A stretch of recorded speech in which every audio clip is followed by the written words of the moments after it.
So nobody's buying your AI automation services. It's not because you lack technical skills or because AI isn't in demand. It's because you're positioning yourself as a tech vendor instead of a business strategist. In this video, I'll show you 5 critical mistakes keeping you broke and how to fix them using proven consulting principles that actually work.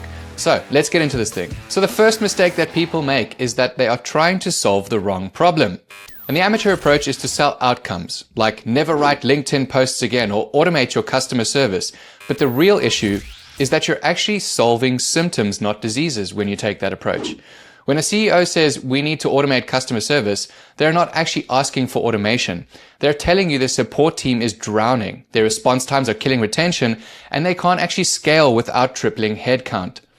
So if you look at this from a consultant's perspective, you should be diagnosing the business model constraint first. Is this a capacity problem, in which case they have too much volume? Is it a knowledge problem, in which case they have inconsistent answers? Or is it a process problem? They have poor handoffs.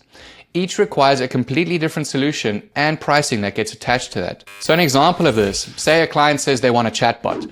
The real problem is that their 2 million business can't actually grow past 3 million because support costs scale linearly with their revenue.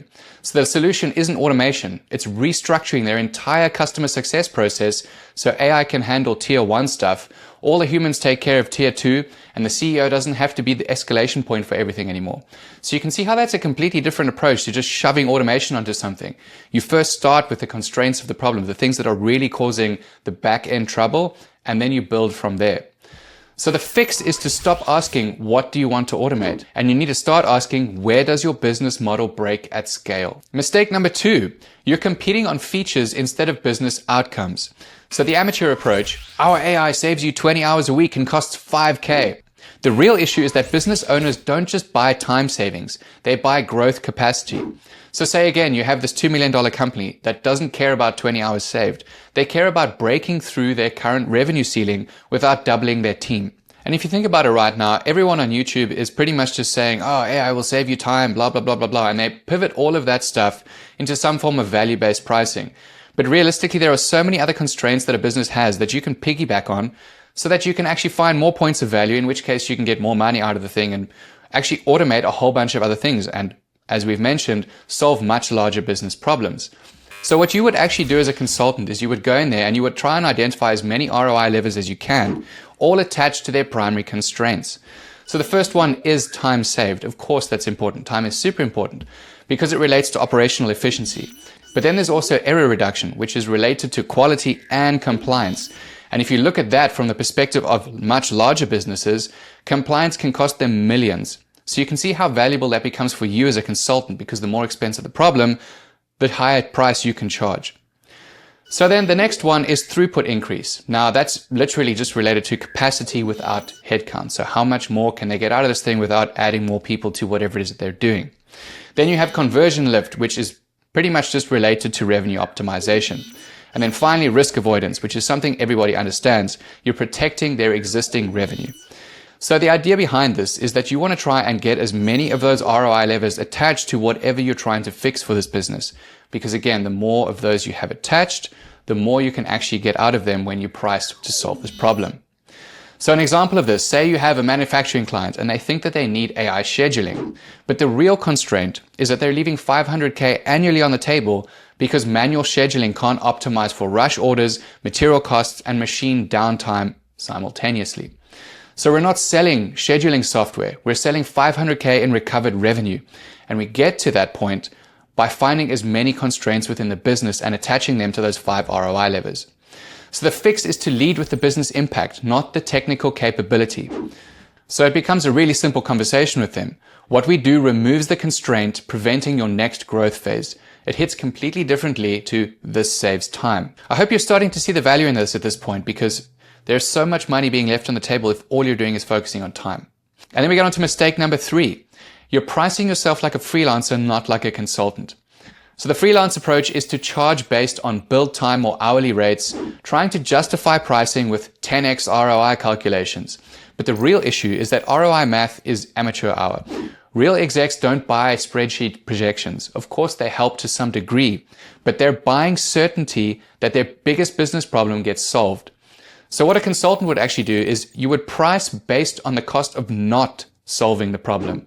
If their manual process is costing them $100K annually in opportunity cost, our $30K solution isn't expensive. It's mandatory insurance at this point. And that's the kind of picture that you need to paint to these people when you dive into their business and you start uncovering all of those ROI levers. So let's look at an example of this. Say a client's current process for lead qualification means that $200K a year sales rep spends 60% of his time on unqualified prospects. That's a massive waste, $120K in wasted salary. So if you sell them a $25K AI qualification system, it shows them how much pain you are actually solving for them, in which case it kind of speaks for itself. So that's part of what you do for value-based pricing. So the fix for this is that you're actually pricing on problem severity, not solution complexity. And a lot of people make that mistake. The bigger the pain, the higher the price, regardless of how simple your solution might be. They really don't care. They don't care about the technical stuff. All they care about is that you're coming in and taking away this massive thing that is an urgent problem to them. Mistake number 4, you're niching wrong. The amateur approach, I specialize in AI for dentists or AI for e-commerce. But the real issue here is that industry niching is just one angle. Consultants niche by business problem as well, not just by industry vertical. So what a consultant might do is specialize in a specific business model constraint that appear across industries. So for instance, companies hitting 2 million in revenue walls due to operational bottlenecks. That's a niche. Dentists is just a customer segment. Now, I'm not saying either of those is bad. I'm just saying a lot of the videos that you see right now, they will tell you to go all the way down into these very specific places. And there is money there. But don't think that just because you can't find something in that domain that you want to do, doesn't mean that you can't take one step above and still be in a niche. Because whether it's a law firm, a consulting agency, or a SaaS company, the constraint at 2 million is usually the same: founder dependency. They all need systems that capture institutional knowledge and create predictable processes. So it's the same diagnosis, the same solution framework within a different industry wrapper. And that's pretty much it.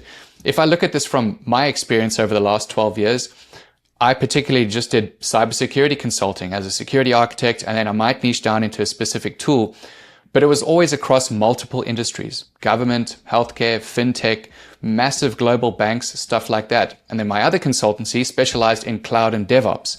But I didn't niche all the way down into specific things. I just sold other people's time to billion-dollar companies to improve their processes and things like that. And I do the exact same thing with AI now. I don't go all the way down into these tiny little niches. I solve business-specific problems across industries. So one of the easiest ways to look at this is to niche by problem pattern, not just by industry.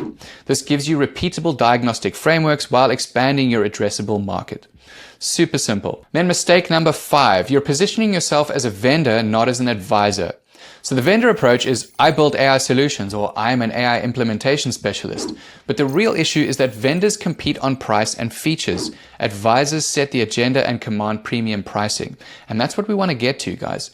So what a consultant would actually do is position themselves as the person who understands the business model well enough to predict where it breaks at scale. And then you prevent it before it actually happens.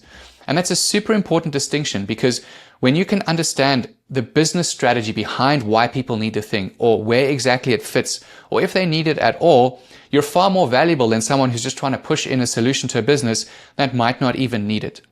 So an example of this, instead of going into a business and saying, I can automate your invoicing, try something like, based on your growth trajectory, your current billing process will break at around 4 million in revenue.